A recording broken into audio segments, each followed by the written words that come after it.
উপদেষ্টা আসিফ মাহমুদ এখন হাঁস সমাজের আতঙ্ক।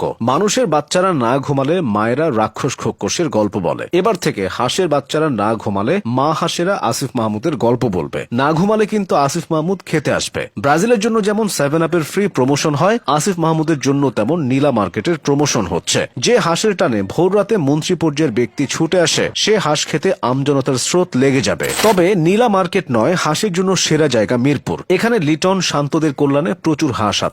এদিকে আসিফ মাহমুদের এই হাঁস কেলেঙ্কারি বাবা চাচা সমাজের চোখে আঙুল দিয়ে বিয়ের গুরুত্ব দেখিয়ে দিচ্ছে। আজ 27 বছরের আসিফ মাহমুদ যদি বিবাহিত হতো, তাহলে ভোর রাতে বউ ফ্রিজ থেকে হাঁস বের করে রান্না করে খাওয়াতো। বউ না থাকার কারণে মাননীয় উপদেষ্টা যদি বিপাকে পড়েন, আপনি আমি পদে পদে ফাঁসবো। আসিফ মাহমুদ সারা রাত কাজ করে ক্লান্ত শরীর নিয়ে নীলা মার্কেটে যান, সেখানে বন্ধ পেলে ওয়েস্টিনে যান। সরকারের উচিত পূর্বাচলের নীলা মার্কেট থেকে গুলশানের ওয়েস্টিন পর্যন্ত 20-25 কিলোমিটারের একটা স্পেশাল মেট্রো সার্ভিস চালু করা। মাননীয় উপদেষ্টা হাঁস না পেলে মেট্রোতে চেপে ওয়েস্টিনের উদ্দেশ্যে রওনা দেবেন, কেননা তার গাড়ির দরজা খুলে দিতে হয়, হাঁটার জন্য রাস্তা খালি করতে হয়। তবে আসিফ মাহমুদের এখন হাঁস ছেড়ে বাদাম খাওয়া দরকার। বাদাম স্মৃতিশক্তি বাড়াতে সাহায্য করে। মাননীয় উপদেষ্টার স্মৃতিশক্তি দিন দিন দুর্বল হচ্ছে। তার পিএস 100 কোটি টাকা লোপাট করে, অথচ তিনি কিছুই জানেন না। তার বাবার নামে একহালি অভিযোগ, কিন্তু সেসব ষড়যন্ত্র। তার ব্যাগে ম্যাগাজিন পাওয়া গেছে, কিন্তু সেটা ভুলবশত ঘটেছে। এবার যখন চাঁদাবাজির অভিযোগ আসলো, তখন তিনি হাঁস খাচ্ছিলেন। বেদনার রং নীল আর বেদনার নাম নীলা। এই নীলার কারণে এনসিপি পদে পদে ধরা খাচ্ছে।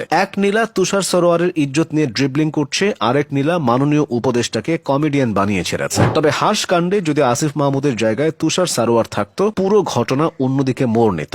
এক নীলাকে বন্ধ পেলে সে আরেক নীলার কাছে চলে যেত। এনসিপির নাম ন্যাশনাল সিটিজেন পার্টি বদলানোর সময় এসেছে। নতুন নাম হবে নীলা চাই পার্টি সমান এনসিপি। ডায়রিয়ার সময় যেমন আটকে রাখা যায় না, বাঙালির কাব্য প্রতিভাও তেমন আটকে থাকে না। আব্দুল নূর তুষার লিখেছেন, আই ছেলেরা আই মেয়েরা নীলা মার্কেটে যাই, হাঁসের মাংস না পেলে ওয়েস্টিনে যাই। ব্যারিস্টার আন্দালিব রহমান লিখেছেন, একসময় ভাত খুঁজতো ক্যান্টিনে, এখন হাঁস খোঁজে ওয়েস্টিনে। হাঁস ও আসিফ মাহমুদ নিয়ে আরো কিছু কবিতা হতে পারে। হেলাল হাফিজ বেঁচে থাকলে আসিফকে নিয়ে লিখতেন, এখন যৌবন যার হাঁসের মাংস খাওয়ার শ্রেষ্ঠ সময় তার। রবীন্দ্রনাথ লিখতেন, প্রহর শেষে আলোয় রাঙা সেদিন চৈত্র মাস, হাঁসের মাংসে দেখেছিলেন আসিফের সর্বনাশ। মোটিভেশনাল স্পিকাররা মোটিভেশনে নতুনত্ব আনতে পারেন। এখন থেকে তারা বলতে পারেন, নেশা, নারী এবং হাঁস, এই তিনে সর্বনাশ। গত 1 বছরে দেশে কিছু হলেই একদল লোক শাহবাগ আর সচিবালয়ে গিয়ে আন্দোলন করেছে। এখন হাঁসেরাও চাইলে সচিবালয়ে ঢুকে যেতে পারে। হাঁসেরা দাবি করতেই পারে আসিফ মাহমুদের কারণে তারা বিলুপ্তির মুখে আছে। বাংলাদেশের প্রধান অর্থকরী ফসল এখন 2টা, 1 ধান,